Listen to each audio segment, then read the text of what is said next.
Hi, and welcome to Coffee with Claire. This series is all about communication, and today specifically we're going to be talking about digital communication. Obviously, I embrace digital technology because I am on an internet TV show, and it's hosted by Women Broadcast Television Network.tv. So social media is here to stay, right? We need to embrace it. And one of the things that I want to encourage you to do is to take a look at your website, because a lot of us are not utilizing social media to its maximum capacity. And if you are not using social media, you're actually getting behind the curve, because 74% of information that's on the internet by the end of the year is going to be by video. Now, I'm a public speaker. I use improvisational comedy to help open up lines of communication with groups and organizations, right? Well, all speakers have a speaker's reel, and I needed to determine if I was going to have a speaker's reel or how I was going to get my word out. And when I found out about WBTVN, I thought, ooh, this is a great way to differentiate myself from all the other speakers that are out there.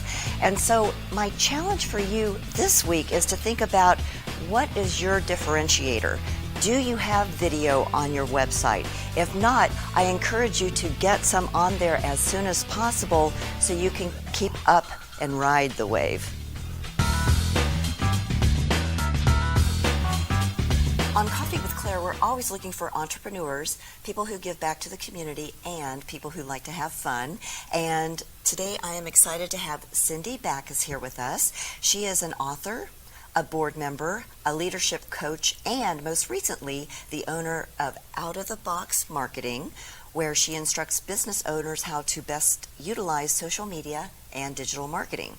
Since Coffee with Claire basically lives on the internet, I thought it would be kind of fun to have Cindy in to tell us a little bit about some of the trends that she's seeing, as well as educate us on how she creates fun and exciting marketing plans for her clients. So welcome, Cindy. Thank you so much for having me. I am so excited to be here. Well, we're excited to hear what you have to say here. So Outta the Box Marketing, that is a really interesting name. How did you even think of naming your business that? Oh my gosh, that is such a funny story. When I was working for the magazine, at the time it was called North Texas Kids. Okay. I was actually working with several of our clients that are 12-time clients, and I was really their marketing arm. Okay. I would kind of walk them through the process, and they kept telling me over and over again, Cindy, you always come up with these out-of-the-box kind of unique ideas. Mm. You really need to have your own business. And I went, I need to remember that and use that. So when it came time that the internet was really blowing up, print marketing was kind of, going to the side, dwindling down, I decided I'm going to go with what my clients say, Outta the Box Marketing. Mm-hmm. And they kept calling me the guru, so hence the name Guru came out of it. So thank you to all my previous clients for what a fabulous idea you had.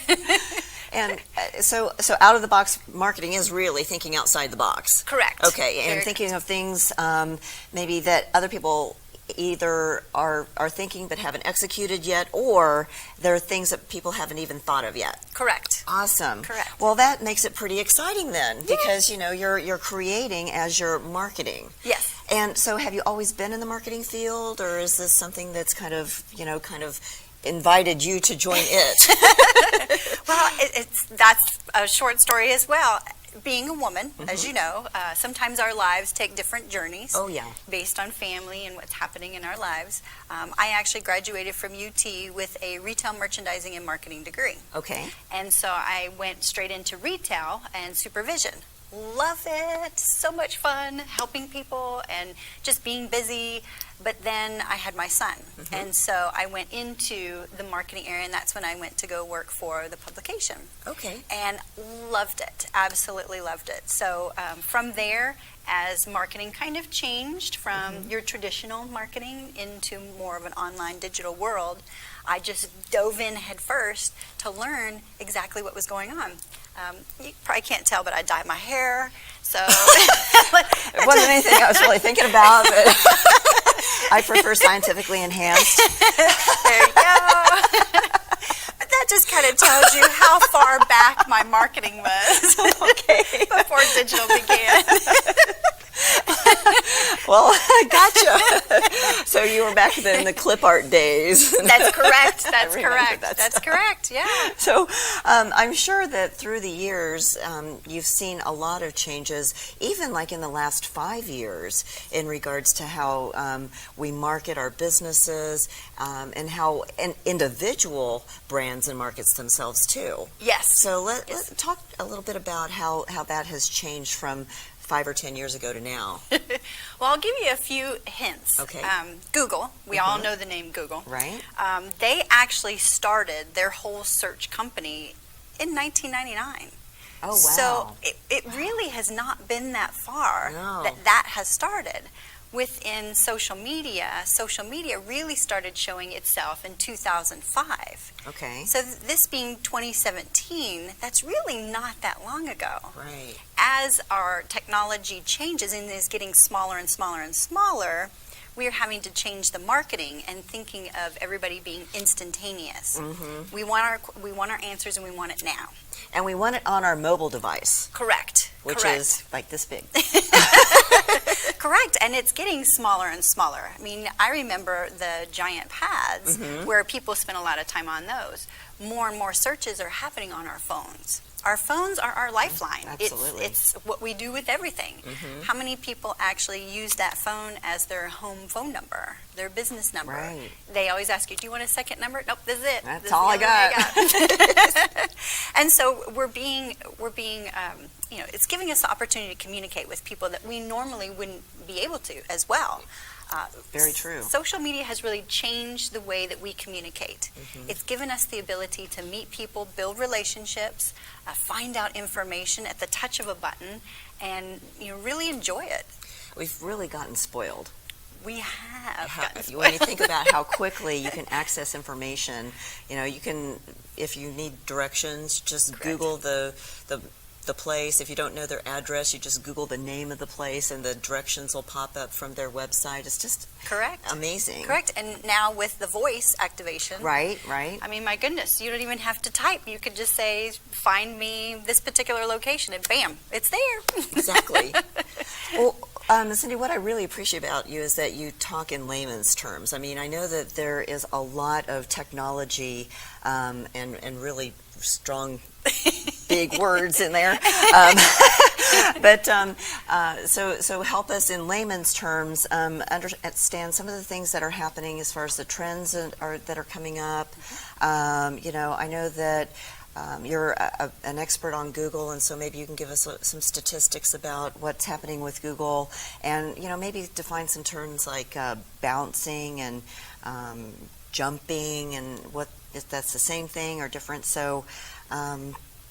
Okay. Yeah, I know I've asked you 20 questions in one, so just piece it out.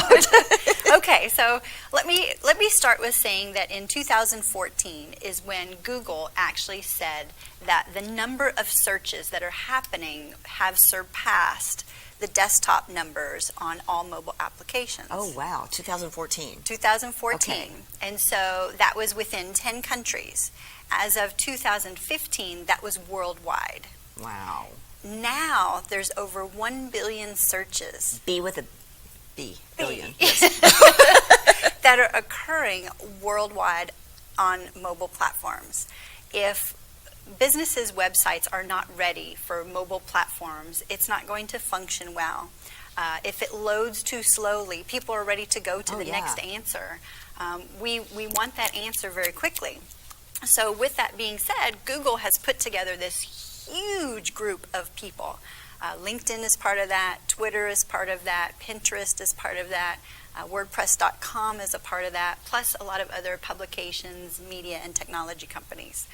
They all got together and said, we need to work together as a project to help this whole mobile platform work better. Oh, that's awesome. Because as being customers of the mobile world, there are certain things that we want. Absolutely. And so as a business owner, you need to not only know what those customers want, but be able to use that to make sure that your website, your e-commerce site, anything that you do online is going to function well, so that you can keep their attention and get them to shop. I mean, I don't know about you, but I do a lot of shopping online. Shoes are my favorite. We'll check out the shoes here in a little bit. They are amazing. So when people are putting together a business and you're helping them with a overall marketing strategy, how much is it weighted towards the internet and all of the Google stuff that you're talking about versus the traditional part of marketing, the face-to-face kinds of stuff? What do you recommend?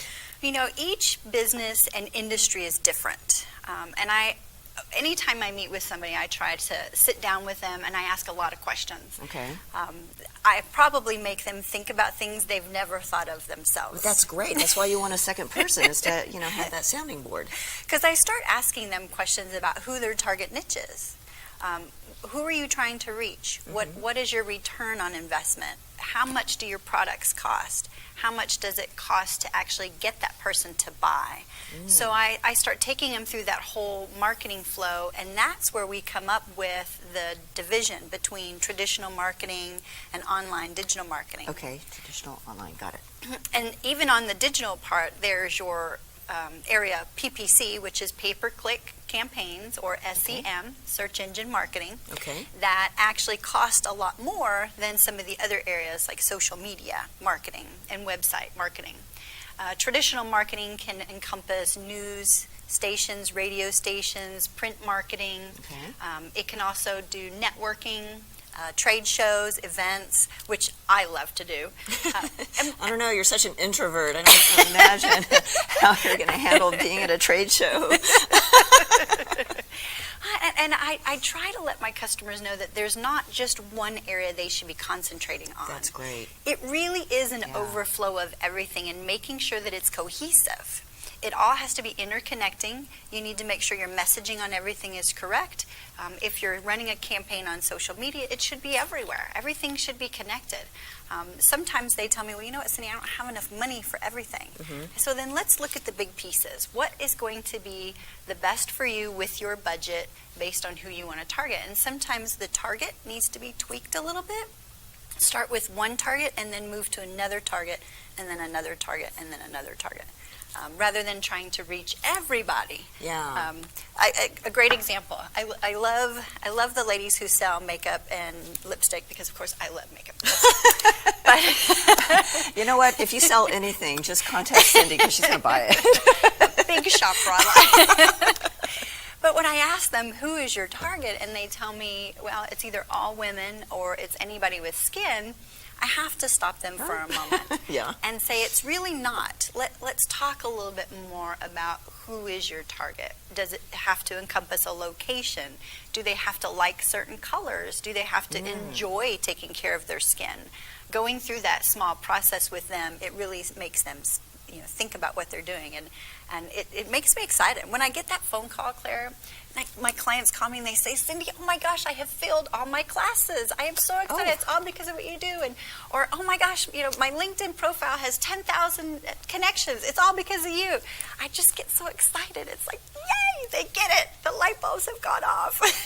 Well, but as a business owner, we need somebody who is, looking at things from 30,000 feet. Correct. Rather than the worker bee working all day in the business rather than on the business. So you're helping people just, get out of that, drilled in mindset to the overall picture, which is amazing. We need you. Thank you. Yes. Thank you. So, when you were talking about Google, you also had mentioned to me before we got on camera about AMP. Yes. What is that? I've never heard of that before. Funny you ask that, because the more I talk about it, I'm finding out that people don't know what it is. I've never heard of it. But it is so valuable. I want to get the word out there as much as I can. Google AMP is a project that was put together called the Accelerated Mobile Pages Project. Okay. The words accelerated, of course you think fast moving, mobile phones. and pages is the pages that are served on that mobile phone. Okay. It was a project that they put together that decided we need to make sure that everything that's on the internet, websites, e-commerce, directories, the searches, everything is feeding it a lot faster. Your mobile phone doesn't have as much space on there. Right. So everything is short versions. That's why there's applications, apps. The apps are smaller than if you see it on an actual desktop. Because of that, everything that's on the internet, when we move it to our phone, is going to run a lot slower. It's probably too much. Right. Yeah. It's just too much. So Google decided we need to work on this. It was 2 years ago that they decided it, so it's still very young, that they would start working on how to make these websites function better on mobile platform. Okay. So in layman's terms, what they're doing is Thank you. Let's talk in regular terms. Thank you. What they're doing is they're stripping out things that are not necessary. Okay. And it's JavaScript and CSS, which is basically coding that's within a website. But they're taking those things out that are not necessary to work on the mobile platform. But it doesn't happen unless you have the AMP plugin or the AMP coding on your website. So until it's actually inserted on your website, it's not happening. Gonna do that, yeah. So those websites that have it installed already, guess where they're being found? On mobile devices. And guess what number they are? Probably up at the top. That's right. That's right. See, all right. Hello, I'm the social guru now. I can never do what you do on my best day. But you know, it's so hard to understand and help people, and unless you talk in regular terms. Yeah, you've got to have that conversation, and they need to see the benefit, because everybody, when you own your own business, you are running a mile a minute, and everybody's pulling on your coattails. It's like, I need this, I need this, I need this, but you want to be able to have somebody like you to help guide through all of that, so we don't have to think about it. That's right. Yeah, that's right. I don't want to. Well, Cindy, we could talk about this all day long, and unfortunately we don't have all day, so let's let the audience know where they can find out more about you, where they can find your website. Okay. I'm sure it's got the AMP plug-in thing. Yes, got the AMP in the most layman's term possible. So how can we find more about you? Okay. You can find me on outatheboxmarketing.com, but we have to spell it with a little bit of a southern twang because it's OUTTA, the THE, box, BOX, and then marketing all spelled out, .com. It's kind of a unique southern term. I'm from Texas, lived here all my life. And you can also find me on social media. I'm actually Out of the Box MKTG, shortened for marketing, on all social networks, of course. Of course. Connect with me. I love connections and love to build relationships. Well, Cindy, thank you so much for being here today. I really appreciate it. Thank you so much. I had such a good time.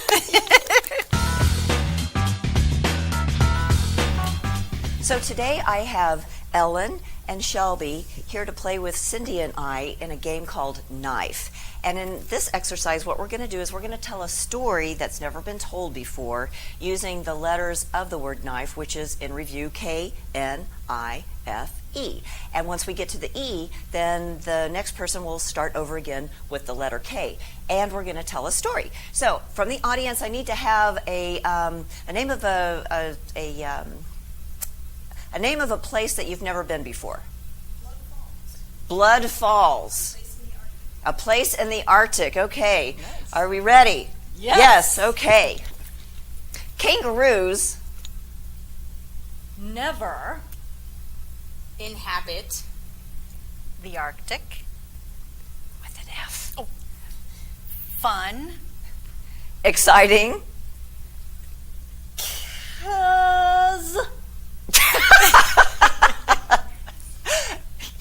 in nowhere in imaginable fabulous. This is harder than it looks, people. environments. Period. Kangaroos Never. Invite. Fat. Elephants. Period. Okay. Keep. Necklaces. In. Frozen. Environments. Kalamazooians. Never. Invite. Friends. Except. Kissable. Nomads. I think we're good. Good job, you guys. And that, my friends, was the game of knife. Thank you for having me, Claire. This is cool. You bet. Yeah. So my first question is, we are all so busy. How do you balance fun with responsibility at work? Fun and responsibility. So when you Yes. own a company, you have a lot of responsibilities. So I try to do the responsibilities that I enjoy doing, and then delegate everything else There you out. go. Delegation. Yeah. Yep. So what are some of the fun things about growing your business? I think doing things with other people. So I call it audience hacking. But when you're working with other people, find people that have the same ideal customer that you're working with, and do things together. Oh, okay. I think so. All right, so collaboration. Yeah, absolutely. Awesome. So how do you encourage others in their life to have fun? So my fitness company, the kind of the tagline is work out with your friends for free, pay if you screw up. Oh, So, okay. so I try to make it fun. You know? From the very beginning there. So what advice could you give someone that might be struggling right now as to how to keep it fun? How to keep it fun. I think doing things with other people and do things that make you nervous. Like, I'm nervous being here, but dive into the things that like ignite your heart and that shake you up. Get that adrenaline going. Yeah, like I'm shaking right now. This is good. Awesome. Yeah. Well, tell us a little bit about your business. Yeah. So the Village Push, gosh, man, I started in about 2012. Okay. I had this idea to really help people, but I wanted it to be about something more than just like getting fit and like being strong, but like how to do something that like had a big mission to it. So like I tag nonprofits and fitness companies together. Oh. Yeah. Wow. Okay. Yeah, it's pretty cool. All right, Josh. So if you had a happy dance or a happy stance, what would that look like? I think it's like this leg shaking, this leg shaking. Kind of like Elvis? Yeah, I think so. Okay, I think that's awesome. what happy dance right there. All right, well, Yeah. thank you. Yeah, you're welcome. So my challenge for you this week is take a look at your website. Do you have any social media on there? Do you have a video? If not, I strongly encourage you to start looking into getting that done. Social media is here to stay. I want you to ride the wave. And remember to follow the fun. See you next time.